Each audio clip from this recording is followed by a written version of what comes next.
¿Qué tal? Muy buenos días. Me da mucho gusto saludarles. Hoy es 6 de diciembre del 2020 y estamos de regreso a nuestro estudio del libro de Hechos. Hoy como título hemos puesto a esta predicación Perseguidos por la Verdad. Y antes de comenzar el estudio de nuestra porción bíblica de esta mañana, quisiera saludarles, por supuesto, y mandarles un fraternal abrazo cibernético, un saludo cariñoso y respetuoso a todos y a cada uno de ustedes. Y bueno, decirles que aprovechando que a través de este medio podemos escucharnos, vamos a elevar juntos, allá donde nos encontremos, una oración ante nuestro Padre Celestial. Si eres tan gentil, te pido que me acompañes y que oremos juntos y le demos gracias a Dios por un día más. Padre, queremos agradecerte por la oportunidad que nos das de un día más. Te damos muchas gracias por el cuidado que has tenido sobre nosotros durante la noche, durante estos días, durante toda nuestra vida. Muchas gracias por brindarnos tu bendición, tu protección, tu favor, tu gracia. En esta mañana, Padre, queremos darte muchas gracias por la vida de nuestros seres amados, pedirte por cada uno de ellos, pedirte que tu bendición repose sobre ellos también, que los guardes, los protejas, los ayudes. Aquellos que amamos, que no te conocen, Señor, ten misericordia de ellos y ayúdales a encontrar, Señor, Padre, tu camino. Ayúdales a encontrarte a ti, Señor. Padre, atráelos a ti. Dales la oportunidad que nos has dado a nosotros de conocerte y ten misericordia de ellos también, como lo tuviste con nosotros. Muchas gracias por la vida de ellos, gracias por la vida que nos das a nosotros. Gracias por los hermanos de la iglesia, gracias por lo que estás haciendo, lo que has hecho, lo que seguirás haciendo, Señor. Gracias porque a ti y a tu palabra, Señor, y tus propósitos, nada lo detiene, nada los detiene, Señor. Gracias porque eres fuerte, porque eres digno, porque eres Dios eterno, misericordioso, grande. Jehová es tu nombre, Dios de los ejércitos, Jehová de los ejércitos eres tú. Bendito eres tú, Señor. A ti sea la gloria y la honra, Señor, como iglesia, como tu pueblo, te honramos y te exaltamos. Te decimos que extrañamos, Señor, estar juntos, cantándote, adorándote. Queremos, Señor, poner en tus benditas manos estos tiempos, estos momentos en que vivimos. Padre, muchas gracias porque sabemos que tú tienes el control. Tú sabes qué sucede, cuándo sucede, por qué sucede. Padre, gracias porque eres el Dios que conoce el final desde el principio, porque tienes planes y porque tú llevarás a cabo, Señor, lo que tú has trazado para nuestras vidas, Señor, conforme a tu perfecta, buena y agradable voluntad. Gracias por la iglesia, por los hermanos, gracias por, Señor, los pastores que predican tu palabra, por los hermanos, Señor, que se reúnen, Señor, en diversas formas, en diversos medios. Gracias, Señor, por este tiempo en Cristo Jesús, Señor. Oramos porque las autoridades, Señor, que has puesto sobre nosotros en el país, en el estado, en el municipio, Señor, gobiernen con, Señor, temor, con reverencia, con el sentir de aquel que te ama, que te teme, Señor. Si no te conocen, que te conozcan, Señor, que te honren, que busquen, Señor, que se arrepientan de sus malos caminos, que acepten a Cristo como su Señor, como Señor el Salvador de sus vidas. Gracias por lo que estás haciendo y lo que harás en medio de nosotros. Gracias porque no nos has abandonado ni nos abandonarás, Padre, en Cristo Jesús, Señor. Amén, Señor. Amén.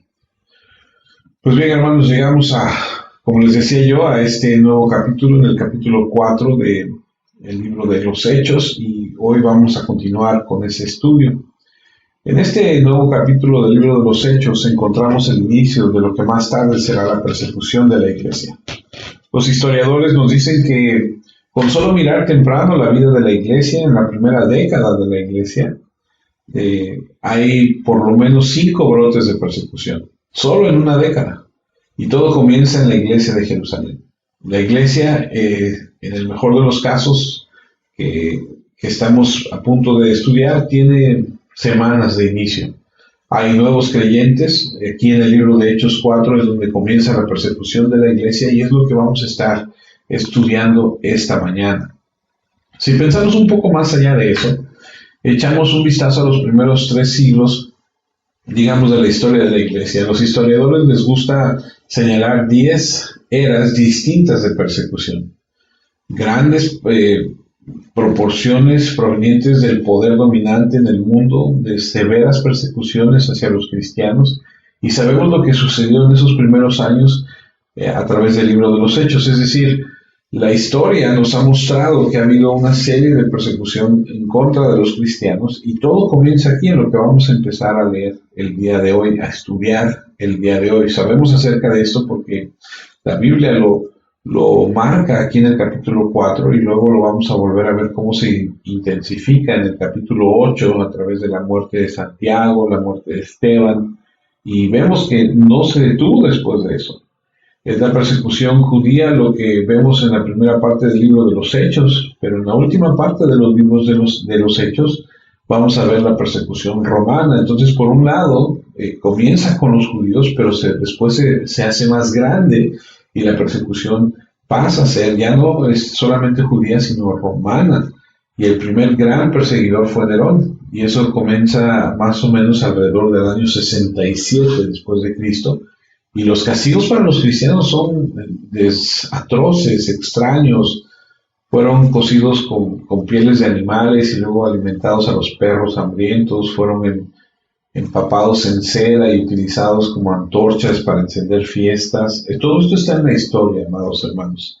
La siguiente persecución que siguió a Nerón fue Domiciano, y Domiciano usó el potro para separar literalmente las partes de los cuerpos de los cristianos.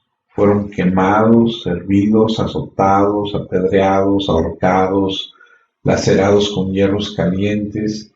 Y después viene otra persecución, si saltamos un poquito más hacia adelante en el tiempo, y comienzan las decapitaciones, y después vemos a 300 cristianos en un grupo arrojados vivos a un horno de cal en llamas para ser incinerados, y la persecución continúa después de eso, y siempre está presente porque Satanás, quien es el Dios de este mundo, y Dios lo digo con D minúscula, el príncipe del poder del aire, el gobernante de los poderes espirituales que reinan en la oscuridad de esta cultura caída, siempre está detrás de aquellos que confiesan a Cristo genuinamente.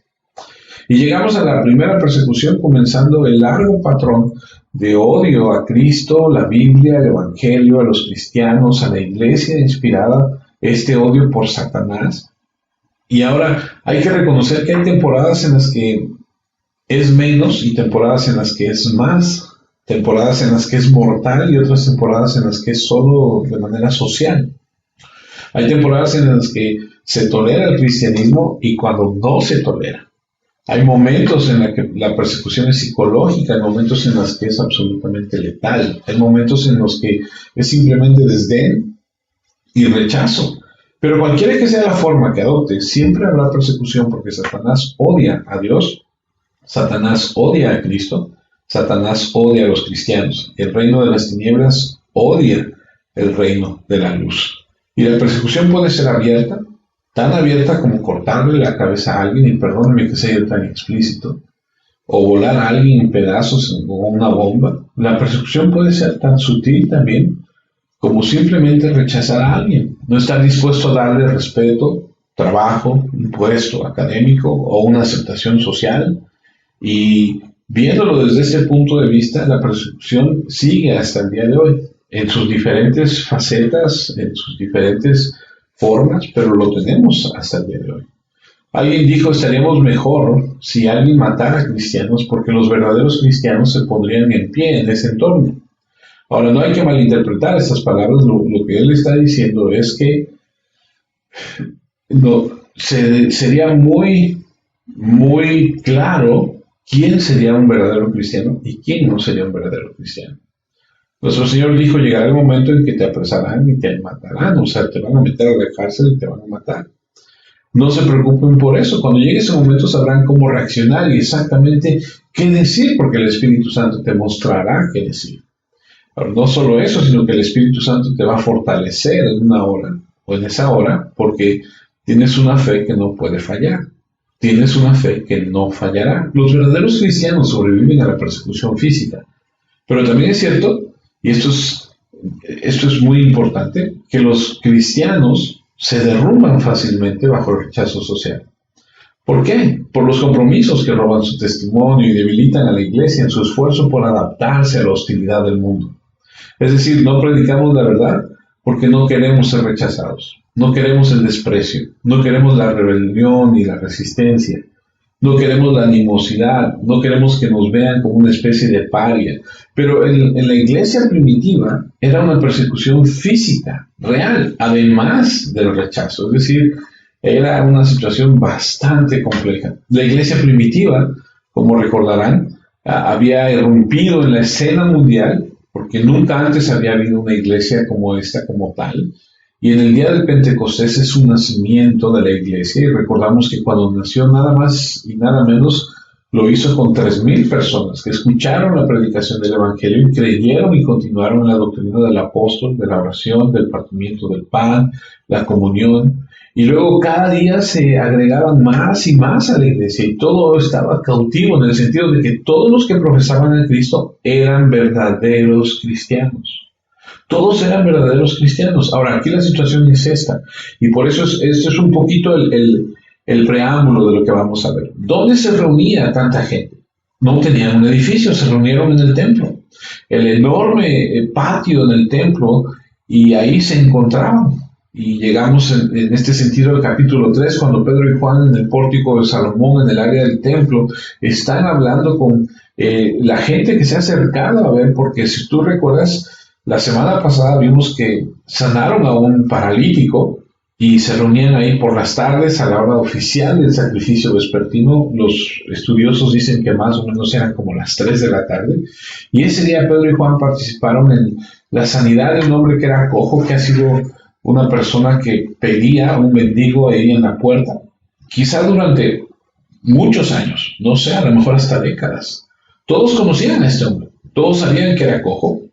Y de repente el hombre se levanta, da un salto y en el versículo 8 se pone de pie, comienza a caminar, entra al templo, camina, salta, alaba a Dios.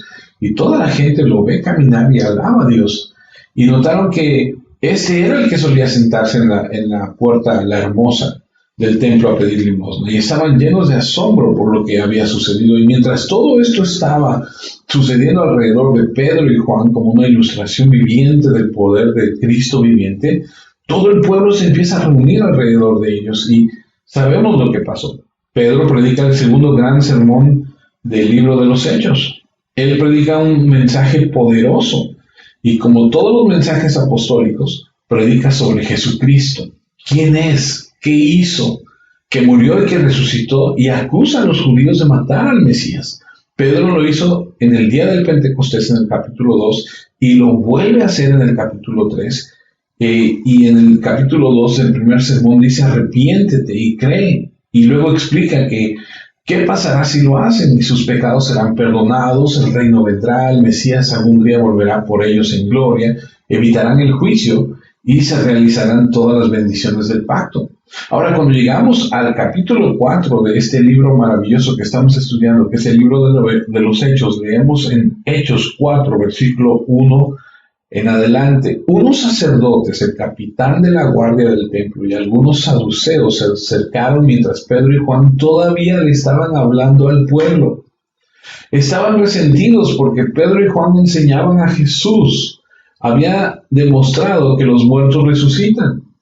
Arrestaron a Pedro y a Juan y los metieron en la cárcel. Como ya era tarde, los dejaron en la cárcel hasta el día siguiente. Pero muchos de los que habían escuchado el mensaje creyeron. Ahora, había como 5,000 hombres en el grupo de creyentes. Ahora bien, la iglesia no es una novedad, no es algo que se pone de moda. Ahora la iglesia es una enorme amenaza para el sistema judío. No es algo así como que déjenos en paz, en una semana se va a dispersar todo esto. No. Porque cada vez que ellos se reúnen, porque lo que leemos es que al principio 3,000, ahora predica en el templo a la hora vespertina, a las 3 de la tarde más o menos, y empiezan a escuchar, y ahora hay 5,000 hombres en el grupo.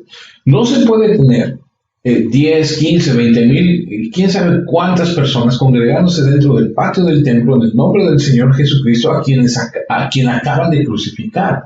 El establecimiento religioso había crucificado a Cristo como un impostor, como un falso Mesías. Y no puedes permitir que eso suceda en el templo. Quiero decir que esto es un golpe aplastante. En realidad, esto es peor que cuando Jesús entró en el templo y echó a todos, cuando lo hizo al principio y al final de su ministerio. Esto es mucho peor que eso. Y entonces tienes que reaccionar. Y lo hacen. Y reaccionan en el capítulo 4 con persecución. Y aquí es a donde comienza nuestro estudio realmente.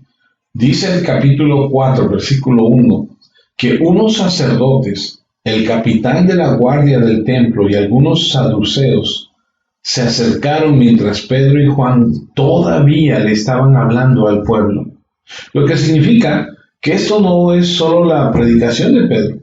Pedro predicó un gran sermón, pero el resto de los apóstoles y el resto de los creyentes, como les dije en el capítulo 2, que eran 3,000 que habían creído en el día del Pentecostés, están reunidos ahí. Es decir, hay 3,100 y fracción de personas que creen y se reúnen miles en este lugar, y dice que ahora creyeron, aparte de esos 3,000, 5,000 hombres, aparte de las mujeres. Y te voy a decir por qué. Porque en el término para hombres hay dos palabras que se pueden usar para hablar de un hombre. Uno es antropo, pero eso es genérico y puede usarse para la humanidad. Usamos la palabra hombre en un sentido genérico, pero esa no es esa palabra. Esto es andros, lo que significa hombres en lugar de mujeres. Entonces había 5,000 andros, es decir, 5,000 hombres, y eso es distinto a las mujeres. Es decir, había 5,000 hombres que creyeron. Ahora, no sabemos cuántas otras mujeres creyeron. Esto es expositivo, esto es asombroso, y al creer están condenando a los líderes judíos que ejecutaron a Jesús, y los condenan en su propio patio del templo. Es una realidad asombrosa, y esto es lo que inicia 2,000 años de odio, hostilidad, de persecución, y las autoridades del templo deben hacer algo. Imagínate, en su propio patio están reuniéndose a predicar aquello que ellos odiaron, aquellos que ellos creían muerto. Regreso al versículo 1. Unos sacerdotes, el capitán de la guardia del templo y algunos saduceos se acercaron mientras Pedro y Juan todavía le estaban hablando al pueblo. Y entonces, mientras le hablaban a la gente, se acercaron los sacerdotes, el capitán de la guardia, los saduceos. Los sacerdotes, esos son los que oficiaban en todos los sacrificios del templo. Ellos eran el primer pequeño núcleo de opositores a esta reunión masiva en el nombre de Jesús de Nazaret. Y puedes incluir y darte cuenta que también dice que estaba la guardia del templo, el capitán de la guardia del templo, el Sagán, ese era su título, era el jefe de la policía del templo. Este templo tenía una guardia, un policía, o una policía más bien dicho, que vigilaba y cuidaban del templo. Si hay algo que Roma exigía como potencia ocupante, era orden.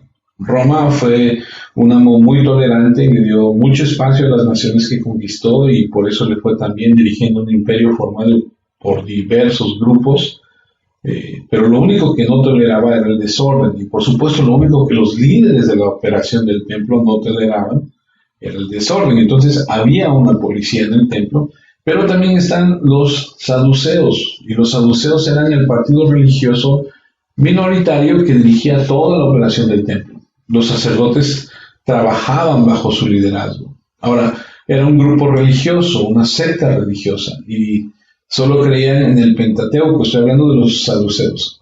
Era un grupo que solamente creía en el Pentateuco, en los 5 libros de Moisés, y decían que fueron inspirados por Dios, y que el resto del Antiguo Testamento eran solo comentarios sobre el Pentateuco. Como no había nada en el Pentateuco sobre la resurrección, no creían en la resurrección. Pero eran el poder operativo y la autoridad en el templo. Y los sacerdotes eran los funcionarios que llevaban a cabo la operación del templo semana tras semana, día tras día. Había muchos, muchos sacerdotes y hacían como un rol y se turnaban. Y ahorita encontramos que está este grupo de sacerdotes, la policía del templo, que proporcionaba la seguridad, y los saduceos que se encargaban de toda la logística. Y querían desesperadamente mantener el control de todo porque les beneficiaba económicamente. Y porque si había paz ahí, no se meterían en problemas con los romanos. Ahora, es importante resaltar que ellos tenían en este patio espacio como para 10,000, 15,000 personas. Era un lugar muy amplio. Aparte que había otros patios, pero había ahí un sistema económico que los beneficiaba. Entonces ellos cuidaban mucho eso. Y aquí es a donde empieza la historia, el estudio de lo que nosotros queremos en esta mañana resaltar. Empiezan a ver que hay una situación con Pedro, con Juan, con la gente, y el versículo 2 dice que estaban resentidos porque Pedro y Juan enseñaban que Jesús había demostrado que los muertos resucitan. Y describe aquí su actitud. Estaban resentidos, una palabra fuerte. Ese es el tipo de problema de angustia mental que sufre alguien que está profundamente agitado por lo que está pasando. Y estaban profundamente agitados. ¿Pero qué los irritó? Bueno, estaban enseñando a la gente. ¿Pero por qué les molestaría que enseñaran a la gente? Porque estaban usurpando la autoridad de los maestros. Sería como si te presentaras hoy en un templo judío con unos 10,000 amigos cristianos y lanzaras una clase de teología del Nuevo Testamento. No va a salir nada bien. Ellos no están invitados a hacer eso.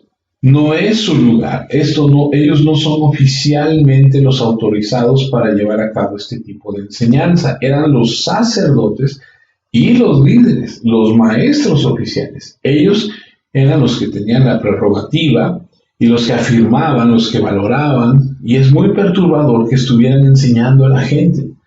Especialmente, fíjense lo que dice el versículo 13, Pedro y Juan eran hombres sencillos y sin educación. Estoy leyendo Hechos 4, versículo 13. Sencillos y sin educación.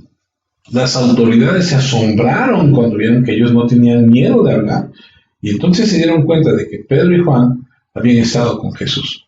Es decir, imagínate que el sacerdote, los saduceos y toda esta gente que está en el templo, que tienen años controlando todo este sistema religioso, de repente ven que llegan dos personas que alborotan, y permíteme usar esa expresión, que incitan a las personas, que enseñan en un lugar que no es el que les corresponde a ellos, porque ellos vienen de fuera, vienen a enseñar algo en contra de lo que ellos han establecido.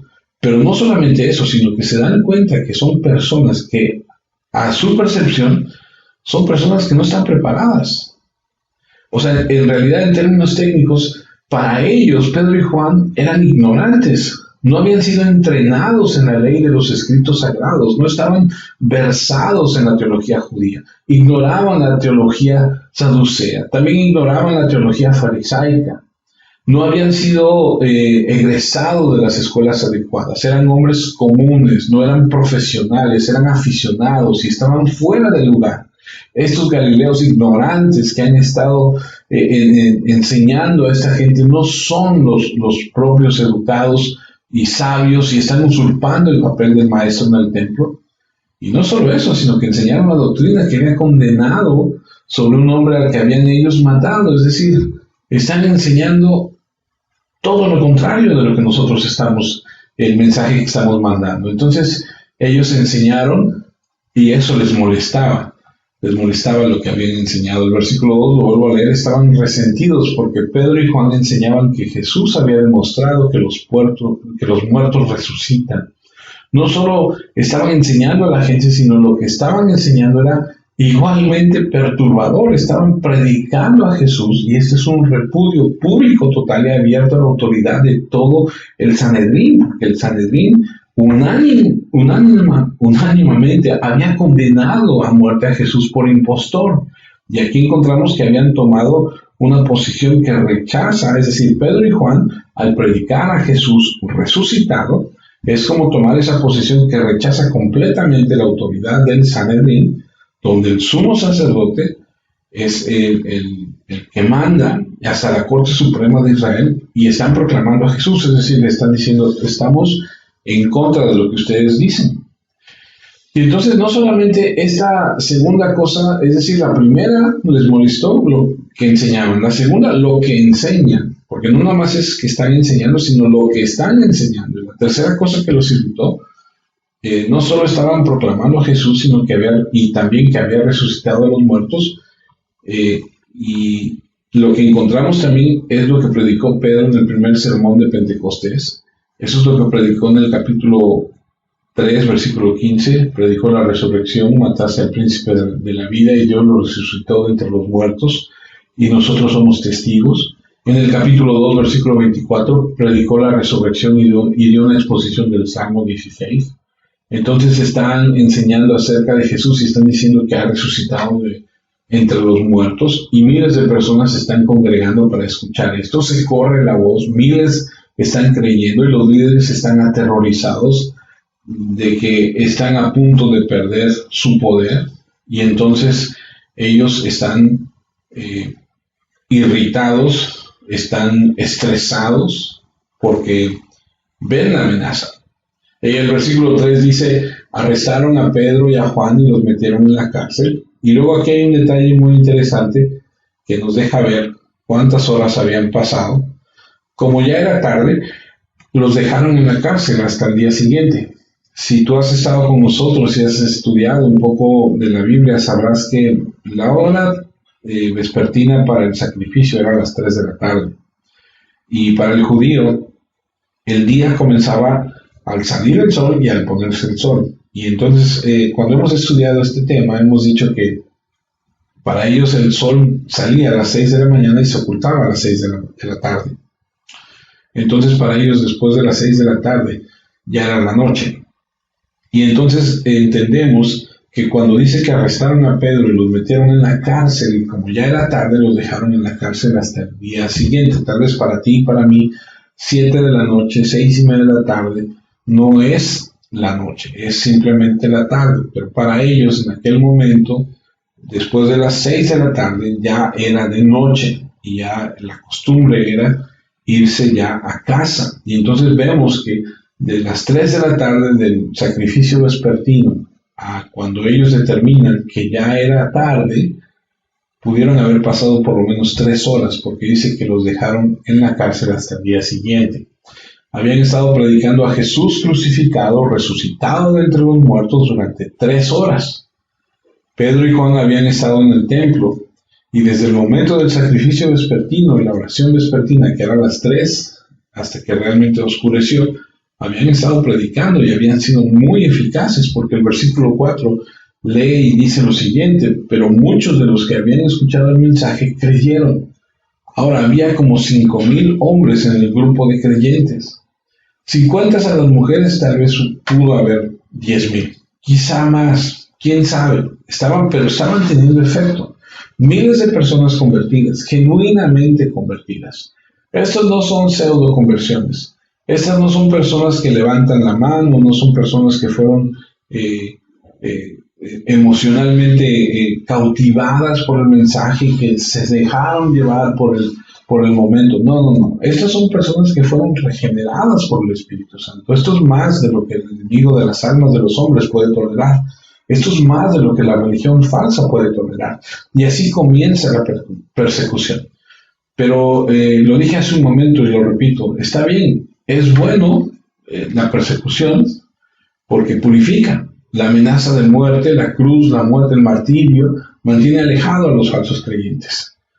Esto es real. Hace algunos años atrás leí un comentario de un hombre que decía que en un congreso de pastores, el pastor americano le decía al pastor ruso de aquellos años cuando Rusia era comunista, le decía: ¿cómo le hacen ustedes para saber quiénes son verdaderamente cristianos y quiénes son los espías del gobierno que pudieran penetrar o estar ahí en la iglesia infiltrados y después acusarlos y traicionarlos? Y decía que era muy fácil saber quiénes eran, los verdaderos cristianos, porque en Rusia si te atrapaban con una Biblia te metían a la cárcel y pasabas años en la cárcel. Y entonces el pastor le decía, para nosotros es muy fácil, porque todos los que están en la iglesia son verdaderamente cristianos, porque nadie arriesgaría su vida así nada más, por ir un domingo a ver qué se siente, o quiénes son, o me han hablado de este grupo. Son personas que realmente están comprometidas, porque están poniendo su vida en riesgo. Y le volteaba la pregunta el pastor ruso al pastor americano y le decía, lo difícil es para ustedes cómo saben quién es un verdadero cristiano. Y el pastor norteamericano se quedaba pensando y decía, tiene toda la razón. En Estados Unidos, y es porque esto sucede en Estados Unidos, la conferencia, la plática, este congreso de pastores, le dice, tienes toda la razón, nosotros no sabemos, aquí hay mucha libertad, cualquiera puede entrar un domingo por la puerta y sentarse y decir que es cristiano. Y me pongo a pensar en esto, y me pongo a pensar en lo que estábamos estudiando esta mañana. La persecución purifica al cristiano, es decir, separa a los verdaderos de los falsos. Cuando tú le predicas a alguien, cuando tú le dices a alguien que puede venir a Cristo y que sus problemas se van a resolver, todo el mundo te dice, ¿dónde firmo? Yo lo acepto, yo quiero. Pero cuando tú le dices a la persona el verdadero evangelio, donde dice que hay que morir a uno mismo, que hay que dejar todo lo que uno conoce durante muchos años, que sabe que es la forma de vivir de muchos años y que sabe uno que está mal, no todos quieren. No todo el mundo quiere dejar su forma de vivir, no todo el mundo quiere dejar todo lo que ha logrado, ha hecho para seguir a Cristo. Y entonces, así vemos que en ese sentido, las personas no reaccionan ante una emoción solamente, sino que aquí vemos genuinos cristianos. Y vamos a ver en el capítulo 5 más adelante, donde nadie se atrevió a unirse a la iglesia porque podía morir. ¿Qué quiere decir esto? Bueno, que los que verdaderamente se unieron eran personas que realmente eran genuinos. La persecución manifestada en estos primeros 4 versículos la vamos a ver claramente, y el resto del capítulo vamos a ver cómo manejaron esa persecución. Ahora, si vivimos piadosamente en este mundo, sufriremos persecución, pero podemos ver varios principios simples que se manifiestan en este increíble drama de estos, por así decir, los bebés cristianos, recién nacidos en Cristo. Solo unas pocas semanas en el Señor y ver dónde están parados su fe, firmes en su entorno tan amenazante, nos da esa sensación de que nosotros debemos estar firmes también, porque ellos nos dan ese ejemplo que con tan poco tiempo, con escuchar a Pedro predicar, con tan poca enseñanza, ellos han aceptado y han dicho sí, y entonces va a empezar una persecución hacia ellos, hacia sus vidas, que nos deja asombrados el valor de compromiso, ese decir, sí, le entrego mi vida completamente. Y bueno, podemos aprender de los siguientes versículos algo bien interesante. Por ejemplo, los versículos del 5 al 7 fueron sumisos a la persecución. Y esto es bien interesante porque me he topado a través de los años con personas que dicen que somos hijos de Dios, incluso mujeres que dicen somos las reinas o somos las princesas de Dios. Más bien princesas, somos princesas de Dios, somos hijas de Dios, o algunos hombres que dicen somos los hijos de Dios y a nosotros no nos pueden hacer nada, y el que se meta con nosotros, se mete con Dios, y bueno, y si tú me haces, yo voy a orar para Dios para que Él te ponga en tu lugar. Y hablaba yo hace algunos años con una mujer que me decía, hay una persona que me debe dinero, ya le dije que si no me paga se va a meter con Dios y entonces Dios lo va a poner en su lugar y le va a quitar todo lo que tiene porque no me paga, porque yo soy hija de Dios. Y ese es el pensamiento. Pero fíjate lo que dice el versículo 5 en adelante, de cómo ellos reaccionan a la persecución. Es decir, cuando el mundo te presiona, cuando el mundo te mete en esa situación tan difícil, ¿cómo reaccionas? ¿Amenazas? ¿Bajas a todos los ángeles del cielo para que pongan en su lugar a aquellos que te están persiguiendo? ¿Qué ¿qué haces? Lo que vemos aquí en el versículo 5 es que dice que al día siguiente, acuérdate que pasaron la noche en la cárcel, los dirigentes del pueblo, los ancianos, líderes y los maestros de la ley se reunieron en Jerusalén. Ahora hay más, y ahorita vamos a ver esto. También estaban ahí el sumo sacerdote Anás, Caifás, Juan y Alejandro. Todos los que pertenecían a la familia del sumo sacerdote estaban reunidos. Ellos mandaron a traer a Juan y a Pedro para interrogarlos. ¿Por medio de qué tipo de poder y autoridad sanaron al paralítico? Esta es la interrogación. Ahora, el primer punto que nosotros podemos aprender aquí es que Pedro y Juan son sumisos a la persecución. No se levantaron y dijeron, ahorita vamos a orar y van a venir los ángeles y ahorita los van a poner en su lugar. No. Cuando los colocaron en el centro, empezaron ese interrogatorio. Empezaron a preguntar, ¿con qué poder o en qué nombre has hecho esto? Y no ves resistencia. Los habían metido a la cárcel, los dejaron ahí toda la noche, ahora los sacan de la cárcel, los llevaron ante el Sanedrín, los sentaron en medio, sin protesta, sin resistencia, sin contraataque, no se levantan en armas, no mandan un emisario a decirle a los demás cristianos, reúnan a los 10,000 creyentes que hemos alcanzado y hagan una protesta aquí afuera del Sanedrín para que nos liberen, ¿no? Creo que Jesús había dejado bastante claro que ese no era el camino, así cuando detuvo el esfuerzo de Pedro a abrirse camino a través de todos con una espada. Literalmente, podemos ver que Pedro y Juan están aquí delante del Sanedrín, de los miembros del círculo más selecto de Israel, de aquí de Jerusalén. Esa es la crema innata de lo que es el sistema religioso de este país. Había más o menos unos 70 miembros, y dice la historia que había siempre uno más, es decir, 71, que siempre tendría el voto decisivo si algo estaba en un punto, vamos a decirlo así, en un punto intermedio y había que llevar la balanza hacia un lado. Siempre había un miembro que daba la votación final, y ese miembro que daba la votación final era el sumo sacerdote. Entonces tenemos aquí a 70 miembros, más o menos, y el sumo sacerdote, y están en la Corte Suprema Oficial de Israel, el tribunal ante el cual se presentó Jesús, formado por sacerdotes, escribas, ancianos, personas de familias sacerdotales. Esta es la cream, esta es la sangre azul, son los funcionarios, los oficiales, la gente de poder. Y el versículo 6 apunta a los personajes específicos, habla de Anás, el sumo sacerdote. Él era el ex sumo sacerdote principal. Anás todavía llevaba el título de sumo sacerdote. Él era el poder detrás de todo. Y recuerda que cuando Jesús fue llevado a juicio por primera vez, fue primero Anás, él era un saduceo, y luego fue a Caifás, que era el sumo sacerdote actual.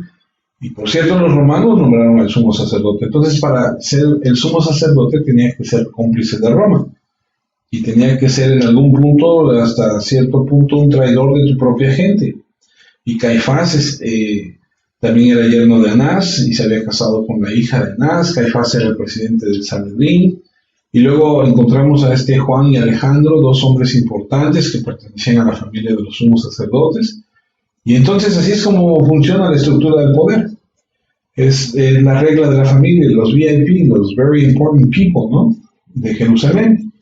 Y aquí en medio de este grupo selecto, poderoso, están Pedro y Juan, representando a los cristianos y tomados por alborotadores, porque son los predicadores no autorizados, y los colocan ahí en medio y les empiezan a cuestionar.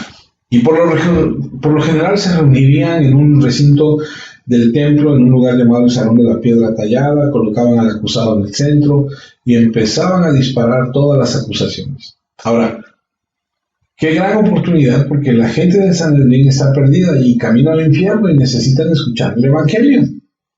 Ahora, ¿cómo podrías lograr reunirlos a todos, a tenerlos a todos ahí, dispuestos a escucharte?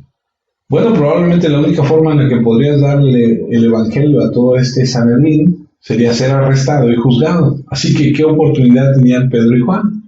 ¿Y cómo es que estos dos muchachos galileos, Pedro y Juan, esperarían hablar con este grupo tan selecto de Israel y se les da la oportunidad. Y las preguntas preparatorias son ideales. ¿Con qué poder y en qué nombre has hecho esto?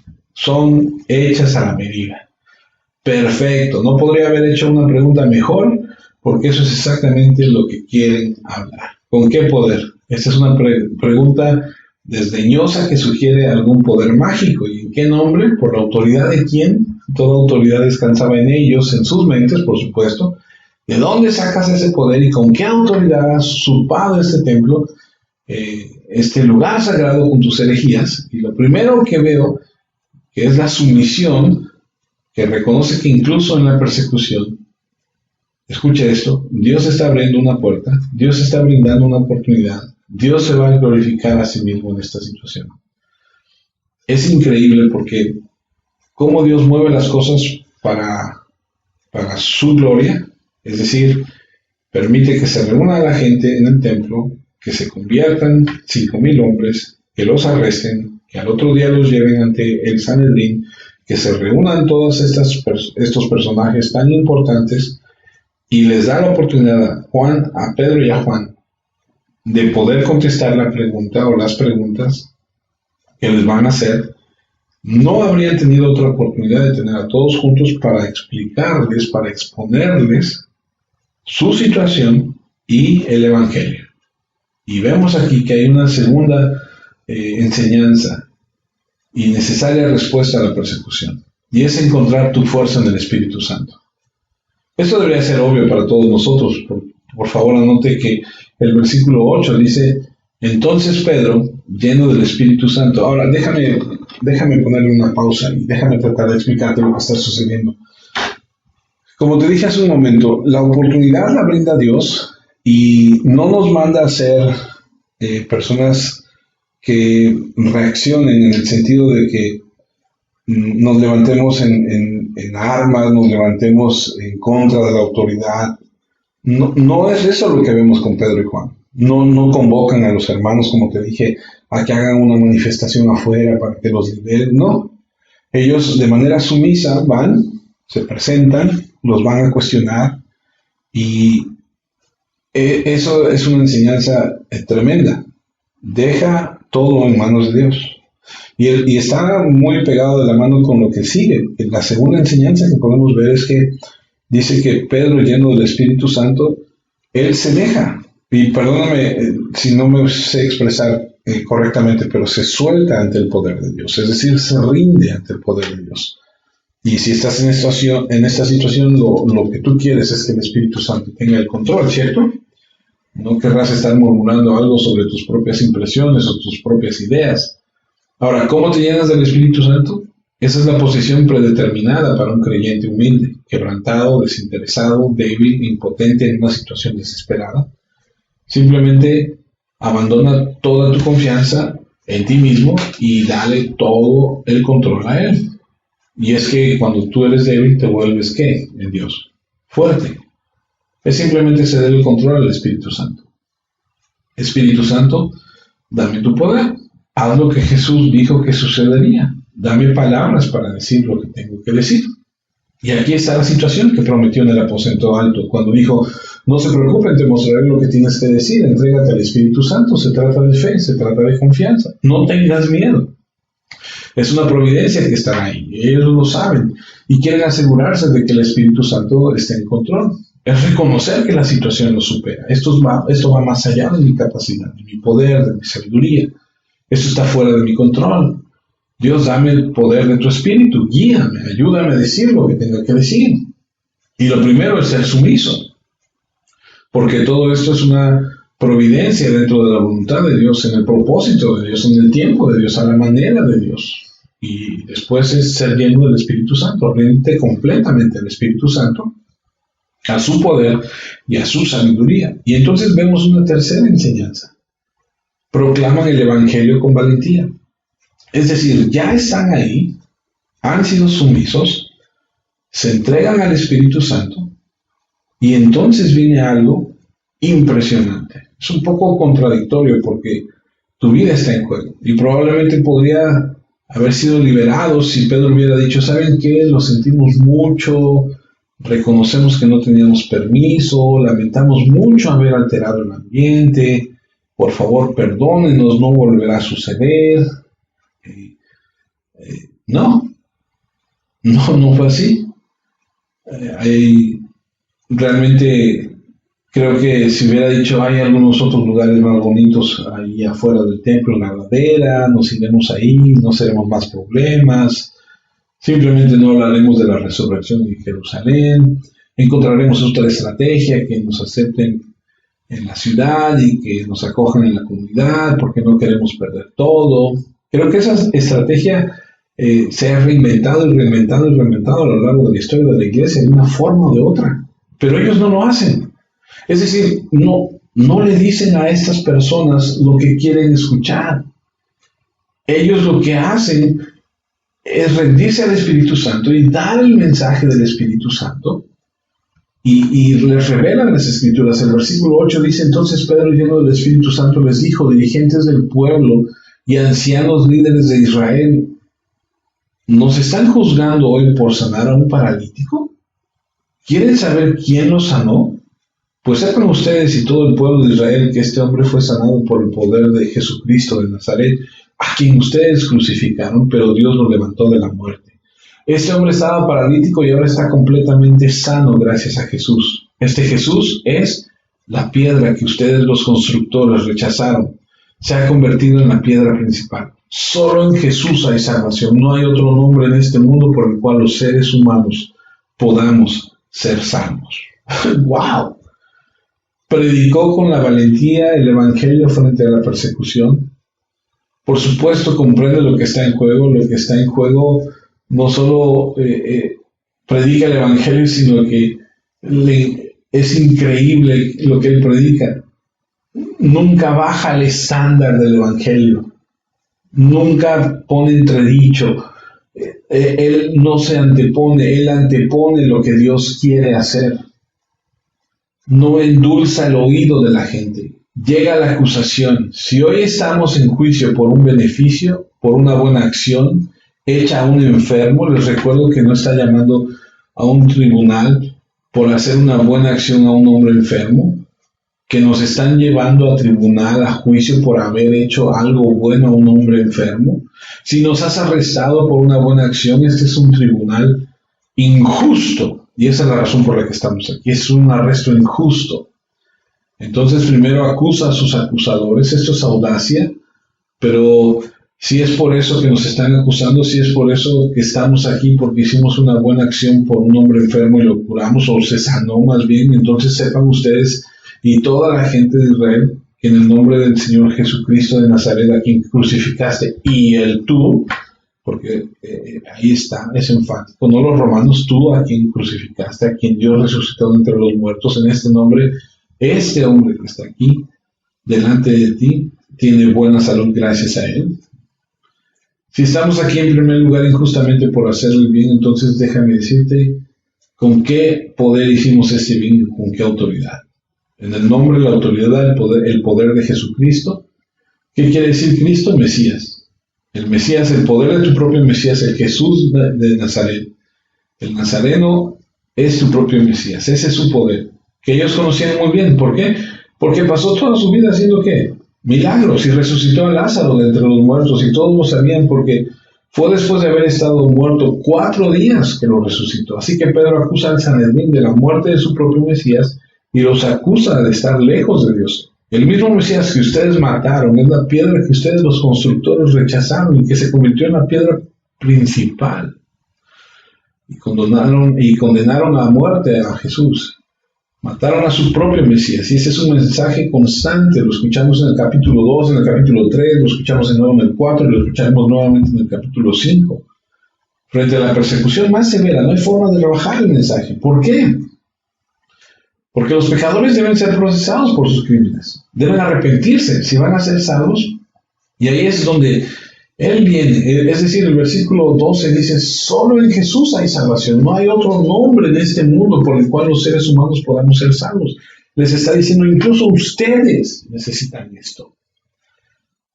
Y cuando él habla acerca de la piedra de los constructores que rechazaron, él cita el Salmo 118:22, donde dice exactamente lo mismo. Y el Mesías es la piedra principal, angular del templo espiritual de los apóstoles y de los profetas. A veces es difícil de decir, especialmente en un entorno religioso. ¿Te imaginas lo que esto generó en estos hombres que creían que ellos estaban bien? Eso es lo que hicieron en el edificio más sagrado que se podría argumentar en el mundo. El punto es simple. ¿Nos preguntaste con qué autoridad y en qué nombre hicimos eso? Es en el nombre del que mataste. Dios lo resucitó y ahora está vivo. Y es por él y su poder que este hombre fue sanado. ¿Qué dice eso? Que Jesús no está muerto. Él es el que está vivo y no hay salvación para nadie más fuera de él. Ese es el estándar del Evangelio. Ahora, muchos han bajado el estándar de Dios en la forma de presentar el Evangelio y la gente dice muchas cosas heréticas por ganar dinero. Pedro sabía que la vida estaba en juego, Juan también, y ellos dijeron lo que tenían que decir. En ningún otro hay salvación, porque no hay otro nombre bajo el cielo que haya sido dado a los hombres en el que podamos ser salvos. Debemos ser salvos, podemos ser salvos, pero en su nombre. Sin Evangelio no hay salvación, sin Cristo no hay salvación, aparte de Cristo y el Evangelio no hay salvación. Jesús dijo, yo soy el camino, la verdad y la vida. Dijo, nadie viene al Padre si no es por mí. En la persecución, ¿cómo respondemos? 3 puntos muy sencillos. La sumisión, sabiendo que Dios tiene un plan y que Dios va a abrir una puerta incluso en la persecución y tal vez me lleve a un tribunal al que de otra manera no podría tener acceso. 2, rendirme al poder del Espíritu Santo y la promesa de que el Espíritu Santo me va a llenar y me dará poder y pondrá palabras en mi boca que tenga que decir. Y 3, ese es el que me define, presentar el Evangelio con valentía, no comprometer mi fe ni diluir el Evangelio. Y pensando en el aposento alto como conclusión, los llevo a Juan 15, donde en el versículo 18 dice, si el mundo los odia, recuerden que primero me odió a mí. Si ustedes fueran del mundo, el mundo los amaría como ama a su propia gente. Pero ustedes no son del mundo. Yo los elegí para que no fueran parte del mundo. Y por eso el mundo los odia. Recuerden lo que les dije. Un siervo no es más que su amo. Si ellos me persiguieron, también los van a perseguir a ustedes. Si obedecieron lo que les enseñé, también obedecerán lo que ustedes les enseñen. Les harán todo esto por causa de mi nombre, porque no conocen al que me envió. Si yo no hubiera venido y hablado con ellos, no sería culpable de ningún pecado, pero ahora no tienen excusa por su pecado. El que me odia a mí, odia a mi Padre. No tendrían ninguna culpa si yo hubiera hecho las obras que hice entre ellos. Si no hubiera sido así, no serían culpables, pero han visto las obras que hice y siguen odiándonos a mí y a mi Padre. Sin embargo, todo esto sucedió para que se cumpliera lo que se escribió en su ley. Ellos me odiaron sin causa. Juan 16:33, para terminar. Yo les dije esto para que encuentren paz en mí. En el mundo, ustedes tendrán que sufrir, pero sean valientes. Yo he vencido al mundo. Lo peor que nos puede pasar es que nos maten. Y ese sería un triunfo final. Si vives una vida piadosa en el mundo, serás confrontado y probablemente hasta perseguido. Sométete con una actitud amable. No tomes represalias. Los cristianos no necesitamos tener un ejército, ir y tomar venganza. Y las personas no necesitan devolver la persecución con odio. Ese es el campo misionero. No son el enemigo. Sométete al Espíritu y predica el Evangelio con valentía. Los resultados, déjaselos a Dios. Bueno, así es como comienza toda la persecución en la iglesia, al inicio de ella. Continuaremos, si Dios permite, la próxima semana. Espero en Dios que podamos así hacerlo. Inclina tu rostro y vamos a orar. Padre, te damos muchas gracias por darnos este tiempo en tu palabra, por permitirnos, Señor, estudiarlo y crecer y madurar en ella. Gracias por enseñarnos que cuando la situación se pone adversa para nosotros como tus hijos cristianos que somos, debemos reaccionar de manera como lo marcas en tu palabra, siendo sumisos, entendiendo que tú tienes el control, rindiéndonos a ti por completo como debe ser siempre y en todo momento, para que tú, Señor, seas el que hables a través de nosotros con tu Espíritu Santo y que tú nos fortalezcas. Y número 3, hablando con autoridad, hablando, Señor, con valentía, lo que tu palabra dice. Gracias por enseñarnos y por permitirnos, Señor, estar en ella, en tu palabra, porque a través de ella te conocemos y crecemos. En Cristo Jesús, Señor. Amén, Señor. Amén. Pues muchas gracias, sean dadas a Dios por este tiempo. Gracias a cada uno de ustedes que me permite llegar a ustedes a través de esta grabación. Sé que los tiempos han sido difíciles, sé que se ha alargado mucho este tema de no poder reunirnos. Sin embargo, las autoridades han marcado nuestra pauta, nos han dicho que sí, que no debemos hacer, creo que debemos ser obedientes a ello. Confiamos en que Dios, en su gran amor y en su gran misericordia, nos sostiene y que pronto veremos el fin de esta situación. Hace unas semanas atrás les había comentado que era muy probable que pudiéramos reunirnos pronto, pero recién pasamos del semáforo en el que estábamos, de estar en el amarillo, pasamos otra vez al naranja, es decir, retrocedimos y la verdad es que no nos vamos a poder reunir pronto, por lo menos no en una semana o 2 más.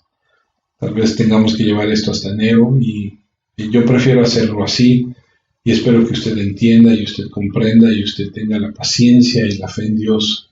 Si usted permanece en su palabra, si usted ora, si usted lee su palabra, si usted escucha el mensaje, si usted alaba a Dios, usted va a permanecer firme. No se desespere, no tenga miedo, Dios tiene el control y sabe qué va a pasar. Digo, esto podría mucha gente malinterpretarlo y decir, pues reunámonos, pero sería exponernos a...